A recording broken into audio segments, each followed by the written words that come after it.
Hello, everybody! Welcome back to Let's Play EarthBound! I'm Mad Mark.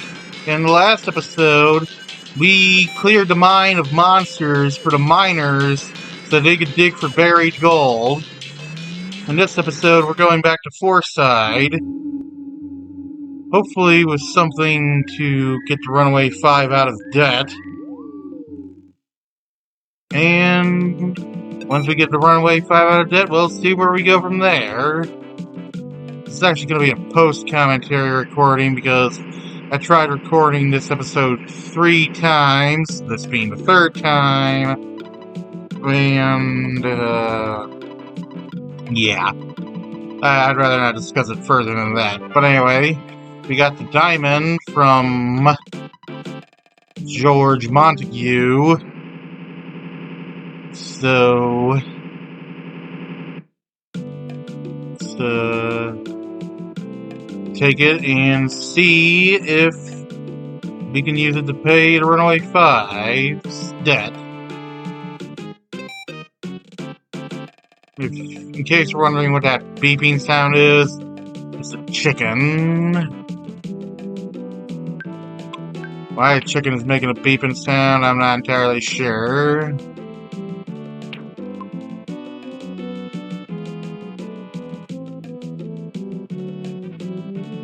So, anyway...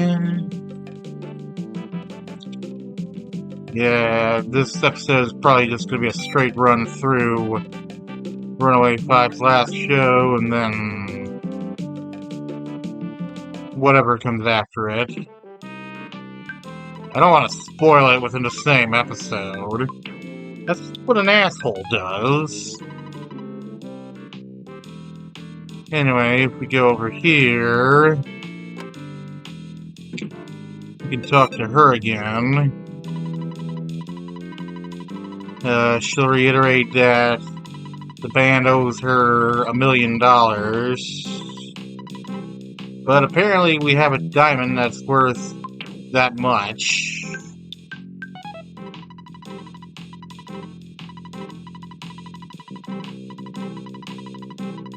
Why would you care what the diamond... why would you lie about what the diamond is worth and just take it off our hands anyway? Why not just tell us what it's worth anyway and say, then take it? Lying about it's just stupid. I don't know, I always found that part kind of weird where she lies about the diamond being worth $50 and just lets the Runaway Five go anyway. That just seems kind of absurdly pointless. Oh well. Anyway, we'll watch the show.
And that was the last Runaway Five show. I was actually up getting a glass of water while I was playing, because I saw it like 3 freaking times already. Anyways, now we've got all that taken care of.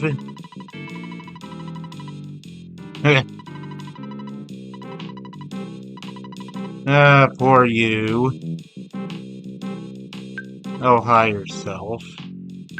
Anyway, now that's all over with. Once you've seen the last Runaway 5 show, you can go to the department store, because it'll be open for some reason.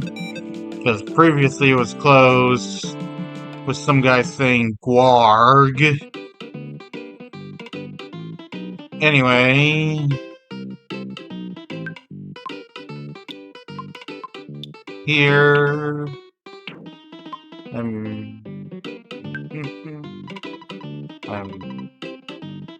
guess I finally sold off those chickens. Yeah, here we go. Doing post commentary is weird because you're like trying to trace your steps, but you're not quite sure what you did. But I remember taking a good chunk of the video to shuffle around my inventory and reorganize everybody's equipment to prepare for what's happening. I'm just going to tell you right now, something's going to happen in this department store. Something very, very bad.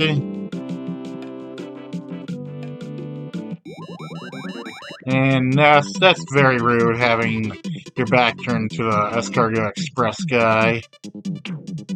Anyway, I'm going to give him the slime generator, the rust promoter, and the HP sucker. Because I don't believe we can sell any of those.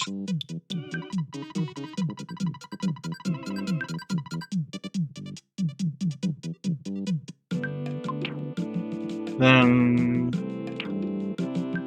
here I'm rearranging my equipment like I said I was going to earlier. Gave that Sun Guts pill to Ness, because he might need it.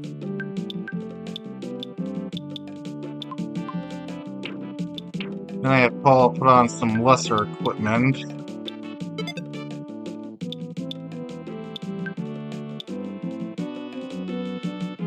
So I can give it to Jeff. Give Paul's good equipment to Jeff, that is.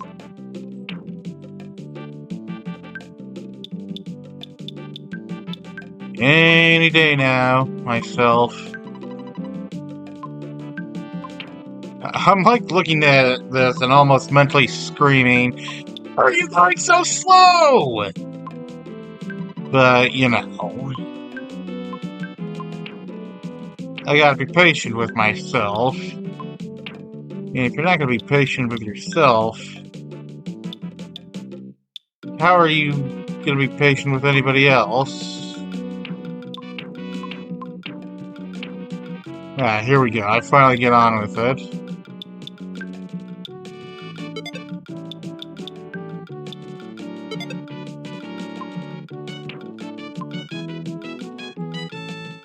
And then we finally enter the department store proper to do some shopping.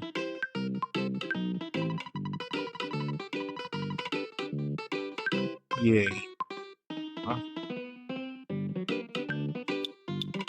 But first I return some more stuff.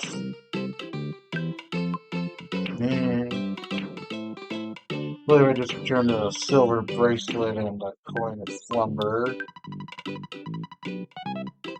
Because both of those are inferior to anything we can find in this department store. Well, almost anything. Also, I give the bomb to Ness.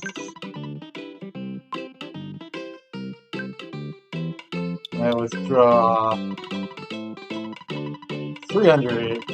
30 grand.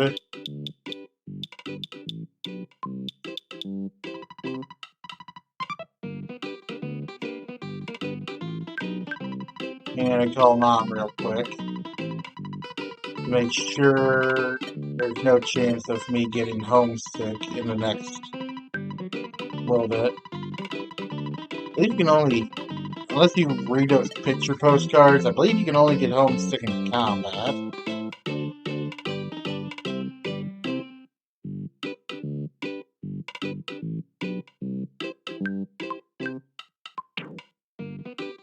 I guess I kept looking at my inventory because I was worried I might be missing something, but nah.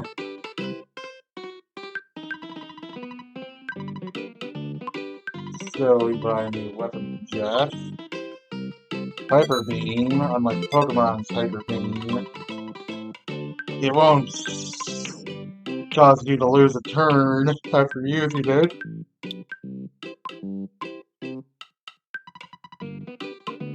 I was like, I don't believe we can sell it. I don't think you can sell anything Jeff faces. No, except like the suspense spray. But I hung on to that for a good reason.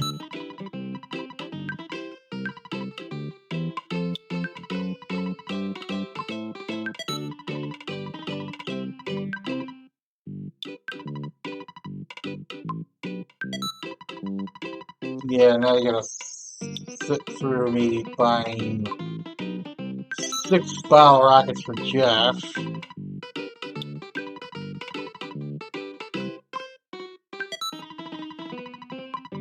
Because I really needed some bottle rockets.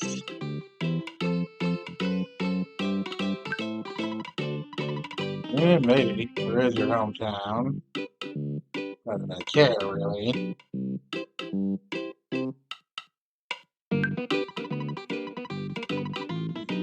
Karen, over there.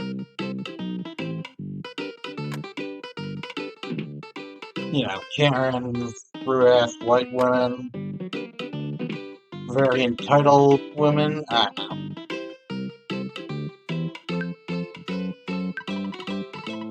know. This guy doesn't have anything I need.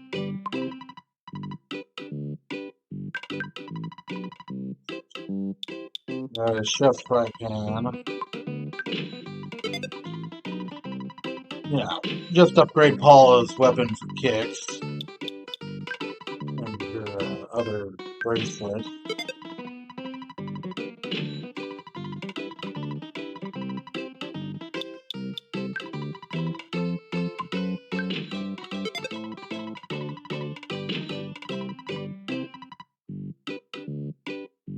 Yeah. And upstairs is the last goods shop. I ignored the sports shop because Ness's equipment is already equivalent to anything we can get there. You can get the trick yo-yo, which is better than the baseball bat, but it misses a lot.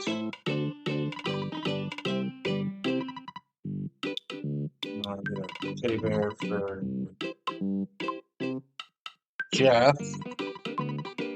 For reasons you'll be seeing here very shortly. Make sure to put away all my cash. At least a good chunk of it.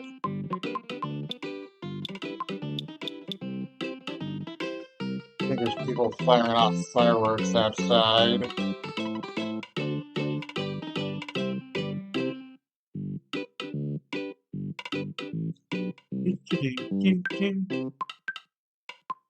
One last status check.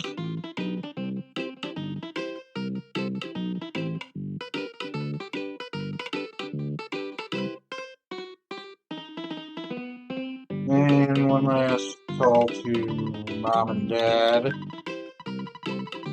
Just to be absolutely certain.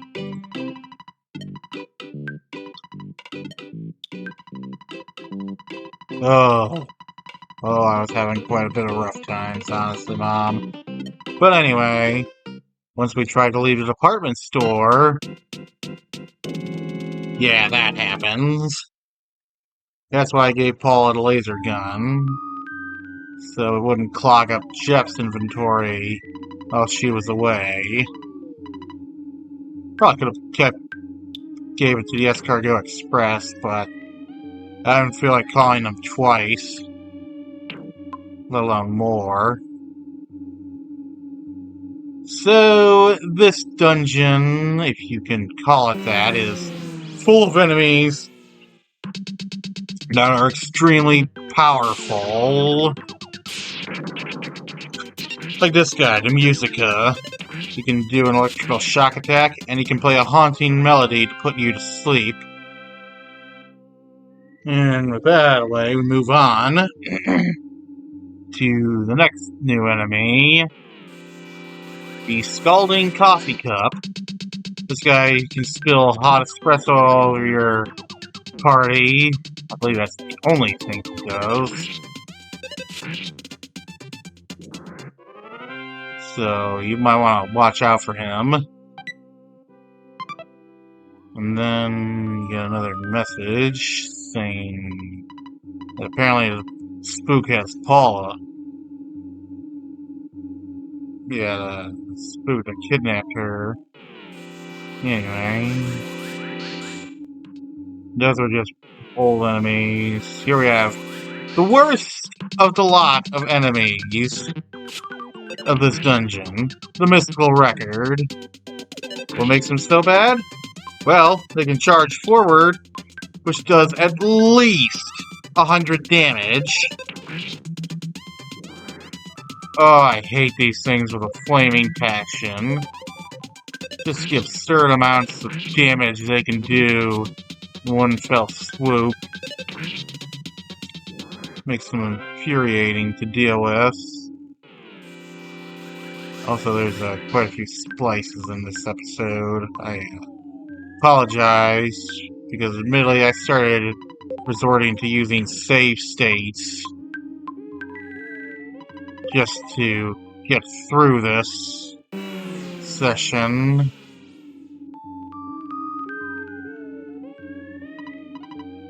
Because I was so sick and tired of playing through this thing, I just said F it and decided to cheat. But anyway, here we have a boss, the department store spook. Yeah, I kind of spoiled it a little bit earlier, but that's okay. No big. And the original draft for this video was like 30 minutes. I think I cut it down to like 19 and a half. Here you can see me use the Sudden Guts pill on Ness in the hopes that I'll be able to land a crit or something on the department store spook, but I don't think Ness ever attacks him in this fight. Except with the bomb.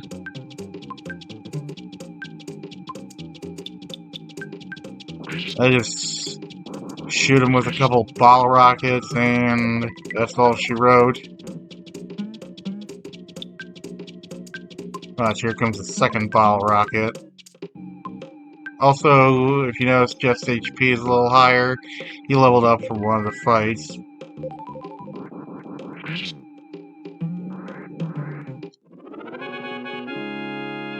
Alright. So, that's that. Paula and Monopoly? That sounds controversial. But anyway, that was the department store dungeon, and I hated every last second of it.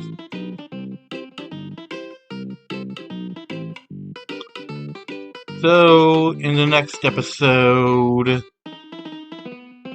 we'll start searching for Paula.